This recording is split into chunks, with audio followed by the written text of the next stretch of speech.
You got a nice location, you've got really, really good food, you've got, a nice happy hour. It's not inexpensive. People feel that. They feel the level of kind of like quality, not like this was just like thrown up, one day and there wasn't really much thought to it. And finally is O3 puts this on. I mean, I'm the MC for the day. The business partner did a keynote, but beyond that, this is not your typical, like we have every single speaking slot. I mean, we really want other voices. We have competitors sponsor the event. We have competitors attend the event. Like, that's fine. This should be about community sharing. It should be about industry growth. My friends, welcome back to yet another episode of Vision to Vibe, the podcast where I get inside the minds of sales and marketing and business leaders, and we talk to them about moments where they had a vision for how to create an experience for their target audience, and they rallied the troops, they rallied the technology, they rallied the best practices to create a vibe, a feeling and an experience with that target audience that lasts and creates ripple effects long after that campaign, that event has concluded. And folks, we just got some work done here with Keith Scandone, his organization O3 World, and their signature event based out of Philadelphia called 1682. And I'm psyched to have Keith here to let us a little bit under the hood to say, how does one create an event from scratch organically and build it into something that is anticipated year after year, not just by the people in that city, but throughout the region and throughout the world? I'm psyched to have you here, Keith, to talk a little bit about how do you organize and put on and promote a successful event like 1682. Thanks for being here. Well, I'm psyched to be here. Thanks for having me, Nick. Cool. And where do we find you in the world today? Are you in the greater Philly area? You on the road? I'm not. I'm in DC, which is where I live. Although I am representing with that love sign, my Philadelphia kind of roots back here behind me. So, but I'm based in DC. And your firm, O3, maybe you just want to, I'm putting you on the spot here because I know we had a little bit of a talk track, but tell us a bit about your firm and what you guys do that's kind of like unique in the world of other professional services firms of your kind. Well, for one, we've been around 21 years, and that feels kind of unique in and of itself. And so we are based in Philadelphia, in Fishtown, Philadelphia. We're a digital product consultancy. So we do digital strategy, experience design, software development for primarily enterprise companies and finance, insurance, manufacturing, healthcare. We also recently spun out an AI consultancy called O3XO. And that also is pretty much well aligned with 1682, which is an AI and innovation conference. So a little background on O3. Well done. Kudos to anybody who can keep a professional services firm thriving for 2 decades and beyond. That's not an easy feat. So hats off to you, Keith, and your teams.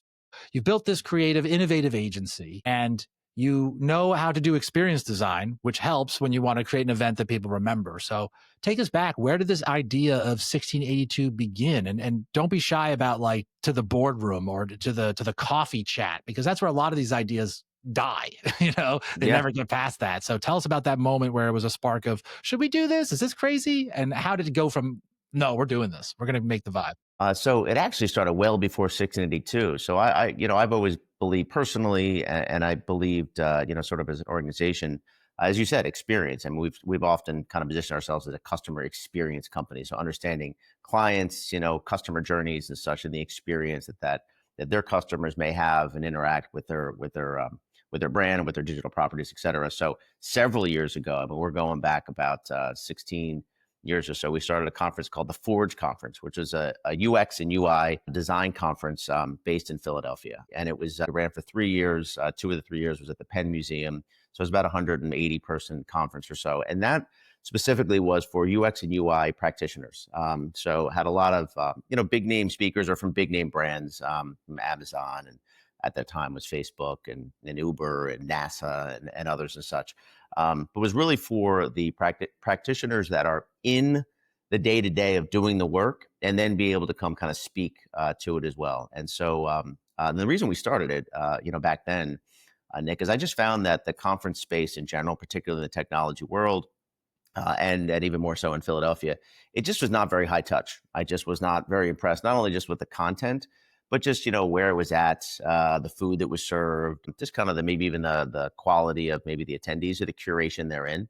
So it was really about I felt a poor experience, that they kind of all felt the same kind of crowd kind of coming and going. So it was, I think, really driven by like, I felt like a gap in the marketplace overall in Philadelphia around kind of conference experience. And at that time, when we did Forge, actually, we very specifically only had one Philadelphia representative speaking. So we really wanted to bring people from outside of the area, one, so they can kind of get the red carpet treatment coming into Philadelphia. We did like a speaker dinner, put them at a nice hotel to show them this is Philadelphia. This is kind of the best of Philadelphia. And also so that Philadelphia could see perspectives from these, large companies and from outside of the area. So that's where it originally started. And as I said, that ran for 3 years and was very successful. 1682 came in 2019. The reason for that was it was great doing something for practitioners and for the community and industry. But we really wanted to kind of go a little more upstream to the clients, those that look to hire us. And so we were getting work then and still do a lot now in innovation departments inside of organizations. And we found it really interesting that innovation, you'd see a press release about an innovation group starting, and then 3 years later, you'd see about an innovation group closing. But you never understood like what happened. And so it was about, and still sort of is, the kind of theme and title of 1682 was the business of innovation. So it was, how do you build these innovation groups? What are the political silos you have to work through and around? How do you kind of create a sustainable model? What's ROI look like? And for that particular conference, it was at the Barnes Foundation in Philadelphia.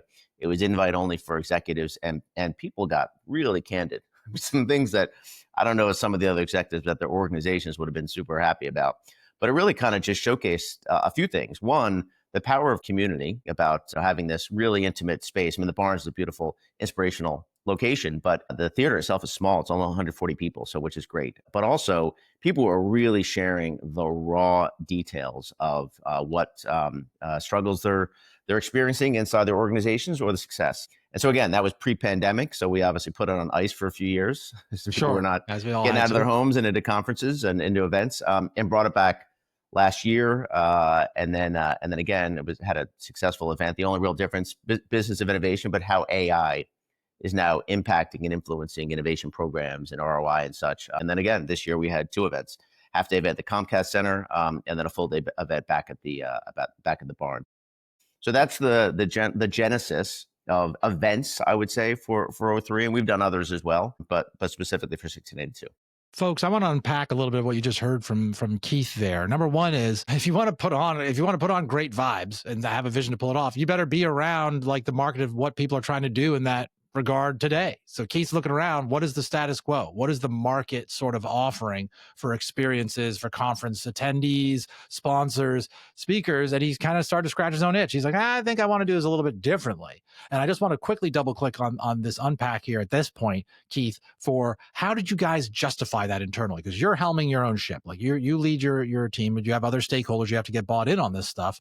How did you tell them, I want to do something for kind of an underserved demographic or set of roles, which is like the actual end practitioners? Often we'll do these other things that the executives can go, how do you get someone bought into? We're going to go after the practitioners, which are not always the decision makers, but they're sure as heck the champions and the major influencers of getting. Yeah, listen, I think it's a cultural thing. I mean, we've always been, very curious as an organization, and we're hired to be sort of on the cutting edge of like what's happening in technology. And I look at it again beyond technology. I mean, how can we find ways to kind of stand out and differentiate ourselves in some regard? And so, if large organizations were not doing a great job with conferences, sort of why not us?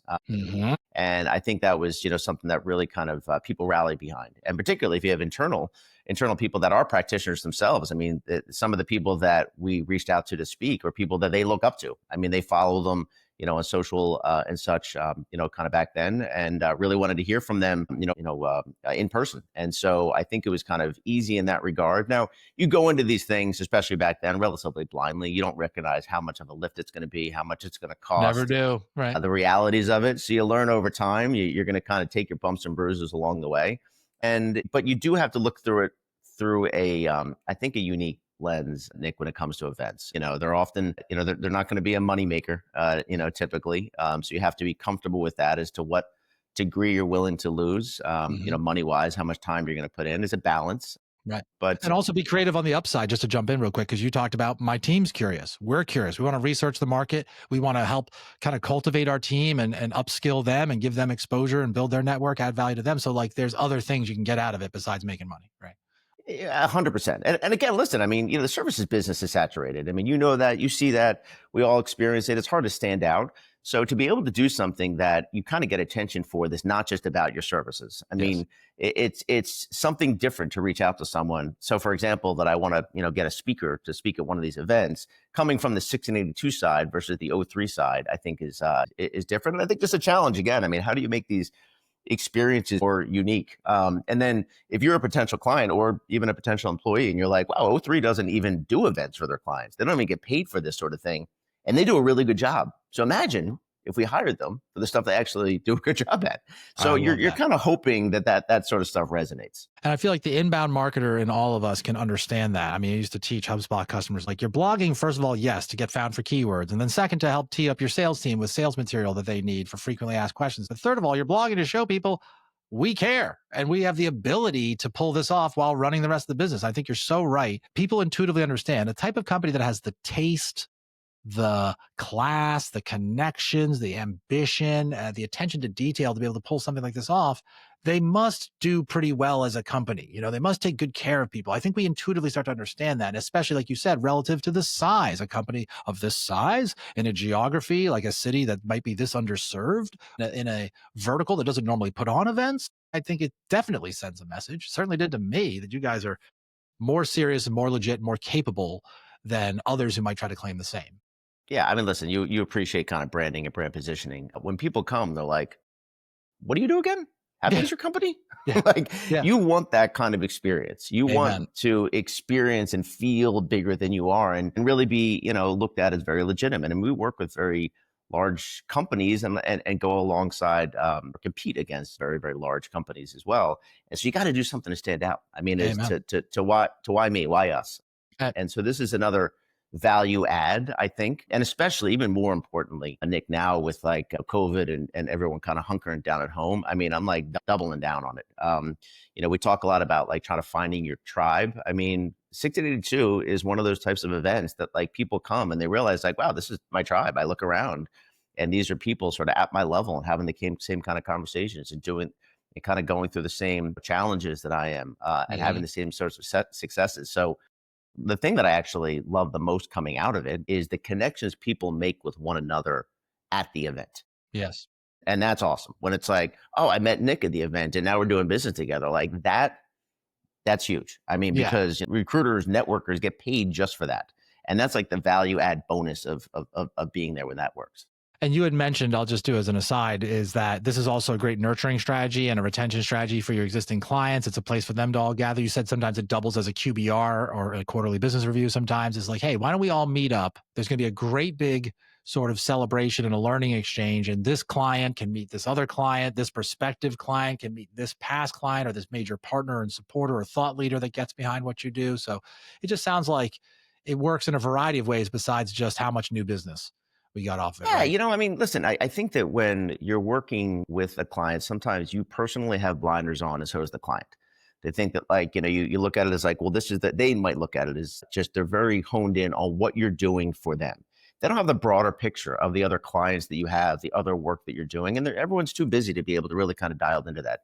If you bring them to an event where they can actually meet some of those other clients, and then they start to realize, like, oh wow, you're X, you work at X company. That's a company that I really respect. I didn't know '03 worked with them, and they're doing what for you? So it just improves your, sort of reputation amongst them, and potentially opens up opportunity in doing so. It just validates their decision to potentially work with you. And that doesn't work all the time, Nick, but I mean, it does work. And if you're looking for an ROI, I mean, sometimes it's not always like direct and tangible. Like, they found out about 1682, they showed up and they wrote us a check the next day. It doesn't work that simply. But over time, all these little pieces definitely do add up, and make a difference. No doubt. And I love that. A couple of things we wanted to unpack from a few minutes ago was the fact that you made the geography. Maybe not a lot of people come to Philadelphia or think of that region for the type of conference or gathering you're trying to put together. You made that a strength. I'm going to bring the speakers and show them Philadelphia. I'm going to show the Philadelphia people something from outside their geography. So just like leaning into all those pieces, I think you lean into the strengths that you have. But I wanted to ask, because I know O3 is big on design, and you talked a lot about how you try to design the vibe so that people get to know each other, and it's a valuable experience regardless of if they're doing business with you or not. How do you design that? Do you want to just call out a couple things that you did either this year or in past years? You tried it out where you're like, yeah, this helps deliver on the promise, what you just talked about. Is it the nature of who you choose to speak, the networking in between, how the registration form, anything you want to share with us, a couple of Yeah. considerations you took? Well, first of all, I think every piece. I mean, I think this is just this goes to, customer journeys. Like every single piece matters. So, I mean, we're a design company, and so our website and our materials are pretty sharp. I mean, they look really, really good, and Yes, the they are. brand and the experience stands out in and of itself. The marketing we do around it, I mean, with the help of outsiders like yourself that Yeah, we'll played talk a about big that. role in coming up with unique ideas that you understand the event space. You have your own perspective. You have your own sort of specialization that you can kind of bring to the table, which we brought in some other kind of marketers on the outside to kind of help us with. I think that was really, really critical. Definitely the location. I'm sure you've been to a lot of events that are like at a convention center, at a Mhm. hotel, and they're just kind of bland, not very Yep. inspirational. I mean, this is the Barnes Museum. I mean, it's one of the, they've got he's got the largest collection of Renoir and Cezanne in the world. I mean, that alone is pretty, damn cool. We actually take a piece of the day that people can go tour the museum. The museum's closed for the day, but while we have the theater, we have access to the entire museum. I think that's a really, really big deal. The speakers, absolutely. We don't want somebody who's just coming off a book tour. We don't want somebody who's going to come in at 9:30 for their 10 o'clock speaking slot, grab some lunch and leave. We Speaker really bureau encourage people like people. you need to show up and you need to be able to support your peers. You need to be there all day. You need to be there for the happy hour. And so that's the kind of person as well. And people that are senior executives that are making a decision, but also that are part of the work. So hopefully the day before they were in their own maybe innovation group about like how are we leveraging AI and really understanding it firsthand and then bringing that very specific knowledge, especially with AI. I mean, it's moving at such a ridiculously rapid pace. You can't have somebody just talks about it. And I think that's another piece with a lot of these events, Nick, that I've found. It's like you go to them and you listen to them, like I could have read that on your blog. Like I could have read that on a white paper. I could have just searched Google or chat and kind of brought up the information you just shared. But if you really go into details and you show like a demo or you show like the real successes and failures, now you feel like you're part of something unique. Like, wow, like not everybody's hearing this information. Yeah. So, and that's really, really unique. And then, I mean, just the curation. I mean, this comes from, our network and kind of maybe a layer to beyond, that network as well. So it's very, very, very curated. So it's people that we know personally that we want to come and we're saying, look, you'll really appreciate and enjoy this. And now that the brand is growing a little bit, they're like, they've taken a chance and that they've really enjoyed it and they come back and they tell other people. And like any brand, now it's kind of catching a little bit of fire and it's starting to grow a little bit more organically because those people took a chance with us and they realized like this is a pretty interesting, unique, model. With all those things I just mentioned, and you've got a nice location, you've got really, really good food, you've got, a nice happy hour. It's not inexpensive. People feel that. They feel the level of kind of like quality, not like this was just like thrown up, one day and there wasn't really much thought to it. And I think sort of like maybe finally is three puts this on. I mean, I'm the MC for the day. I'm the business partner, did a keynote. But beyond that, this is not your typical, like we have every single speaking slot. I mean, we really want other voices. We have competitors sponsor the event. We have competitors attend the event. Like, that's fine. This should be about community sharing. Industry This should be event. about industry growth, Yeah. So I think that's a big piece. I think we get caught up in, well, I'm spending all this money for this conference. Like, we have to have like all, five of the speaking slots and moderating every single panel. And I think it becomes a little too biased then. It Yeah. becomes really all about just that company and a marketing piece just for them. And so balancing all of those things, I think, has been a key differentiator. No doubt about it, folks. You just heard a practical masterclass in a nutshell for some things you want to keep in mind, attitude wise, logistics wise, in terms of the actual experience itself. And Keith, you and I, let's tell them in our final chapter here how we came together, because you just spent a good deal of time proving to us you think a lot about how to design that experience and to really deliver on that vibe with the vision. You and I came together because it's a classic challenge, I think, for event organizers. I know I've got something good and my audience already knows about it and they're coming, but we need to get like more people exposed to this. And we need to get more gas mileage out of this great experience that maybe only reached, that you sell these experiences out. Like you said, they're intimate and the tickets sell out and you can't not everybody can go to that city. Not everybody can get a ticket even if they wanted to. So we started talking. Can you just take us back as to what was the issue you were trying to contemplate? Maybe I just summed it up, but like, Well, what no, was the no, you challenge where you're like, I need help here, I think. yeah, no, it was a good intro to that. I mean, so, as I said, people come and they're like, "Oh my God, this was an awesome experience." Yeah. And I'm like, I need to bottle that, what you just said, and I need to share that. And so that's really kind of where I came to you. It's like I've got these people that are real believers. I mean, Yes. they have a great reputation. They're well respected, either in industry or in the Philadelphia community specifically, Hmm. and they've been a part of this brand experience, and they want to talk about it, and they've told me one-on-one, how do we take what they've said and how do we amplify that? And so that's pretty much what I came to you with, and then realized by the help of kind of rich media, like let's get some video or let's get some audio content with them actually really really speaking specifically one-on-one. And we can all kind of pull testimonials out, but when you actually hear somebody very passionately and authentically talking about that, is just, it goes a lot farther. It Hmm. just has that sort of social proof element. And I needed, some help with that. And you helped me not only kind of produce and button up the idea, produce the content, and then kind of help push that out. So we wouldn't have been able to do that without having partners like you, and be able to amplify that message. Thank you, Keith. And for those who are curious what that like sounded like or what that felt like from my perspective was, indeed, Keith came to me saying, Nick, I've got this general need and I'm not exactly sure how we might tackle getting more exposure, getting more of these voices amplified out. What do you think? And I came up with a few different ideas to run by you. We could maybe do it this way. We could do a show. We could do it with the content and capture those voices like you just said. And we kind of zeroed in together so I can give people an idea of like, it's possible for you to go get some outside help. You set a modest budget. Like you said, this is an organic event. It's not a massive moneymaker. We met each other at a reasonable sort of project scope that we felt was still impactful and worthwhile that I could help you with, but was not going to like be a budget buster. And we got to work and we didn't truly know how we were going to do it. But you're right. We both agreed Right. we want voices. And I've always believed in that. I've said the business is the mentor, the customer is the star, or the organizer is the mentor, and the speaker, sponsor, attendees are the stars, right? And this is, you already just said that's exactly how you believe this event should feel. And that should be the vibe and the impression. So we at least agreed on that. And then I pitched to you, if you remember, I was like, why don't we just get these people to, we had like weeks to go, right, Keith? You're like, all right, Nick, I Yeah. finally got everything sewed up. I know I have going to deliver yet again on a great experience. Now I just want to use my remaining budget and time. And we had like 4 weeks to go, to just amplify this thing across the globe, across our audiences as much as we can, using these voices. And I said, all right, well, then let's see if we can get them to submit content to us. And you're like, dude, you're crazy. Like, how are they going to do that? I said, I've done it before. I've seen it work, and like you said, a lot of times the customer, you let them be the star or the speaker, whoever, like they can rise to the occasion. You believe me, we came up with a framework, a little template you could send out.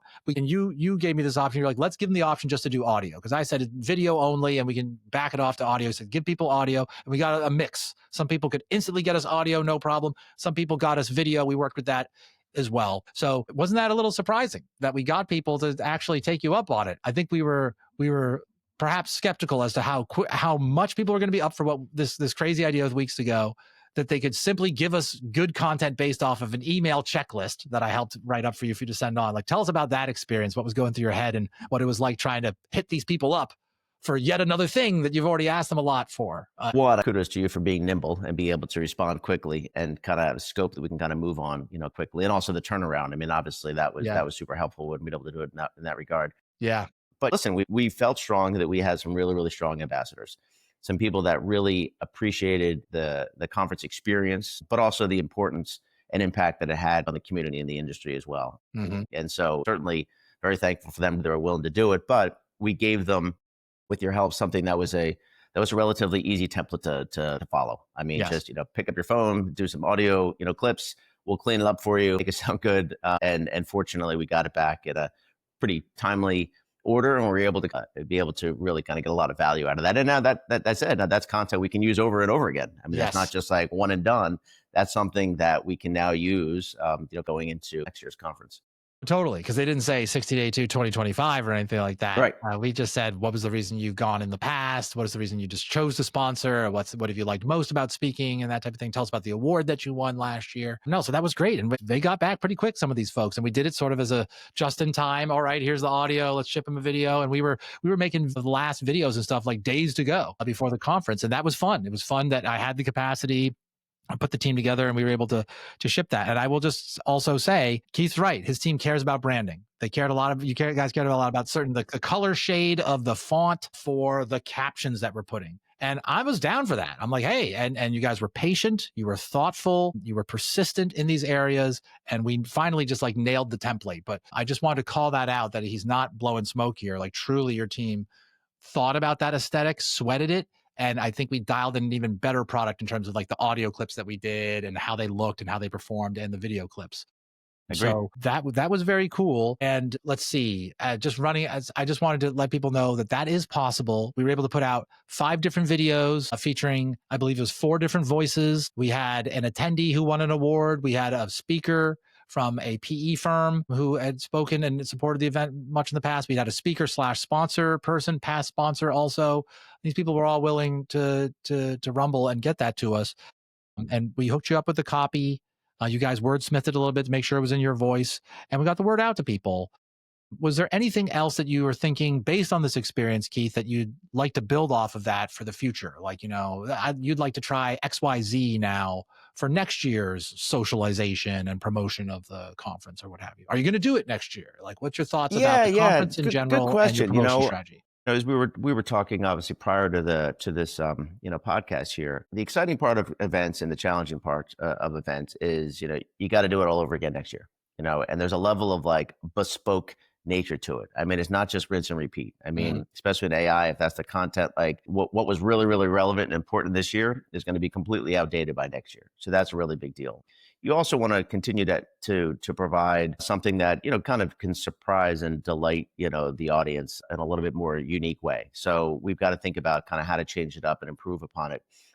Additionally, beyond, yes, we're going to do the conference next year, but beyond that, I mean, so I told you this year we had a sort of a half day and then we had the full day event. We're looking at turning this more like a thought leadership series. So is there some kind of like workshops and really kind of hands-on learning that is still very curated and invite only, very, very high touch?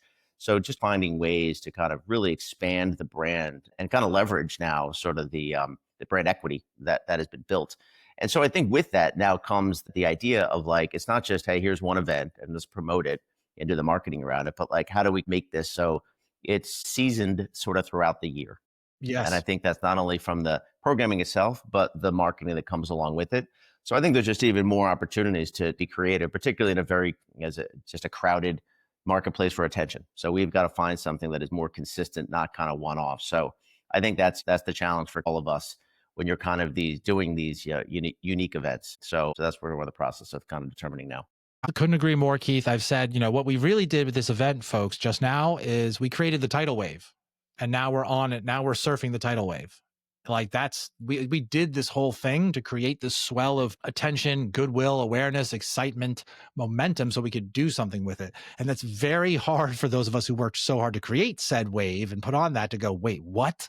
The real work begins now? Like, Right. So any advice or cautionary tales for people as we roll out here that has helped you maintain that momentum? Like, you like to have a debrief with the team, you secure the date for next year, perhaps, maybe you're advertising it proactively at the conference itself, anything that you've done so far, because there's a lot of different ways to do what we're talking about here, build that momentum, capture the momentum, that you would just advise others who might be starting out.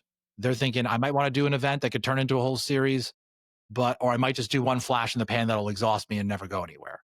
Well, Any just advice to well, stick that I think you have to have some champions internally. It starts there. It can't be like one person and then everyone just kind of goes along for the ride. I think as you stated, dealing with my team, you recognize the level of appreciation and attention to detail that they have with the brand and everything that we put out there. So that's not just one person. That's a team that really is passionate about it. They're proud of the event. They're proud of what we put out there. They're proud to kind of do it again. They recognize the unique nature of it. So I think you really need to have champions. I think that's a big thing. I think, again, you need to kind of put your ego aside. I think it's important to be willing to kind of partner with, and I've said this, like, I'm happy to share the stage with kind of anybody. I mean, if you bring value to the event in some capacity. They can add more people to it, take some stuff off of our plate, help promote it, find sponsors for it, whatever it might be. I mean, it's really the end of the day, it's for the industry and the community.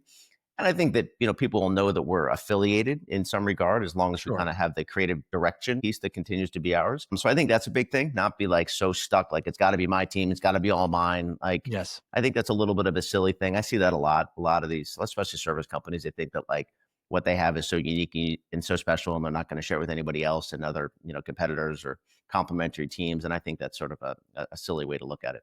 And then honestly, just being open. I mean, you got to be flexible. You got to be nimble. You have to see where the market's going. And honestly, if we put this out there and I thought that it was losing steam, then we'd pull the plug. So you have to Yes. be like really open to not being like a blunt object about it. You can't be like stubborn. Like, we're doing this for the next 5 years. Yes. I don't care. Yes. We Yes. really look at it sort of year to year as like, how is it? What's happening in the marketplace around us? Is there still, an interest in this? And be really, really open-minded to the customer feedback you're getting after what you're seeing the day of itself, Mhm. and how much traction does this thing have going forward? Because to your point about the tidal wave, I mean, planning for these things feels like being a tidal wave is coming and they're being hit by it. And then when you plan for another one, it's the same sort of thing. So Mhm. I think you really have to be truly honest with yourself about, does it have a journey, a path, a runway, beyond this year, or not? Gosh, audience, I hope you had your AI note takers on for what Keith just said, guys, because there's a load of nuggets in what Keith just said from a real practitioner who built 2 different event series from scratch.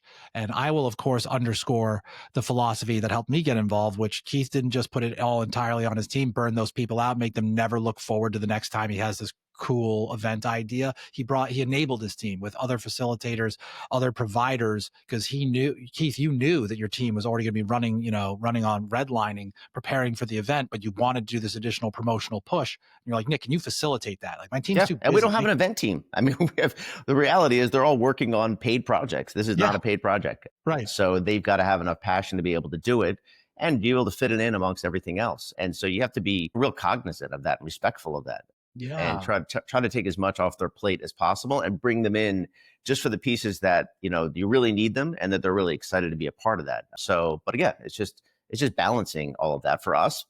Being a small team, we have to kind of balance the time and the resources and the finances we have to kind of pull something together. Look at the resources and strengths that you folks have, whether it's your city, your team, your own skill as let's say it's a facilitator, MC, a marketer, a getter of sponsors, a networker, an experienced designer, and play to those strengths, and then get vendors and people. There's folks like me and others who will help you at every single point of that where you feel that there's a gap, and just be clear where your gap is. Be sure you can arm those people to jump in and help you on short notice with limited information. And I just think Keith and his team at O3 you guys were a pleasure to work with. And that's why I say, Keith, we got to put this on wax. We got to get a podcast together, because you guys did it right working with me. I think you did it right with the whole conference vision, all the way from vision to vibe in general. And it's an inspiration to any organization of a even modest size who thinks we could do better. We could be a source, a fulcrum for the community around what we do. You can do it, guys. Check out Keith in O3 and 1682. And with that said, Keith, where do you want them to go? If we give them 1, maybe 2 URLs or whatever, where could they go to get inspired? Maybe even sign up for the next one. Like, what Yeah, URL? I mean, the conference itself is 1682conference.com, and 1682 is when Philadelphia was founded. So that's the reason for the year and the branding. Meant to ask that a while back, but we were on a roll. 1682 Three Philly. o3world.com is the kind of flagship company. And that's the Obviously, letter O, folks, not the it is the 0, even letter though that O, looks like an O. exactly. You will get called out if you do that, because That's right. they're specific about this. And then o3exo.ai. And because O3, as you said, stands for ozone, exo stands for the exosphere. So there is really sort of something at play here that maybe people don't, fully recognize or appreciate, but there has been thought that gone behind it. And I mean, certainly, happy to obviously give insights, advice, for anyone else that's doing this, or anyone else that wants to collaborate, sort of like you did, Nick. I mean, Yes. by all means, as I said, open to sharing the stage. And I think that collaboration is a positive thing, and getting outside perspectives and voices I think is a positive thing. Take I inspiration. encourage that for people that are listening to contact me in that regard, and vice versa if they need that help and collaboration, back their way. I encourage people to take you literally on that, Keith, because that is how we got on this literal podcast today to talk about a case study working together. You were just an open-minded networking person who we had some friends in common. He said Keith's a connector. He's got something good things going with his business and the community he's built around it. You guys should know each other. We started chatting, and then you came back on, hey, you know what, Nick? Based on our discussion, I think I might need some help here in this area. This is what I got. This is how much time we got left. This is what we got going for us. What do you think? And again, I think I took a little of your own advice, being open-minded, see what you can do. And here we are. And it was a pleasure. I hope folks will hit up at least one, if not all those URLs, put them in the show notes, obviously. Keith, I just hope that we get another chance to work together on some of these great programs that are coming up, and that folks will start their own 1682 versions of their own conferences in their own cities, in their own corners of the universe, where they think I have a group, I have a geography, I have a topic that I think we can pull it off. You can. And start small. I think that's a big thing. It's like proof of concept in like product development. It's like you could do a half day event. I mean, do something small so it doesn't seem this like really overwhelming and really expensive and really kind of time intensive thing. Try something small, see if it works, and then kind of build upon it. There you go, folks. You just heard from Keith Scandone, founder and principal at O3 World and O3XO. Thank you, Keith. Please reach out to him. Thanks so much for listening, folks, to another episode of Vision to Vibe. And Keith, we're going to see you out there. Yep. Thank you.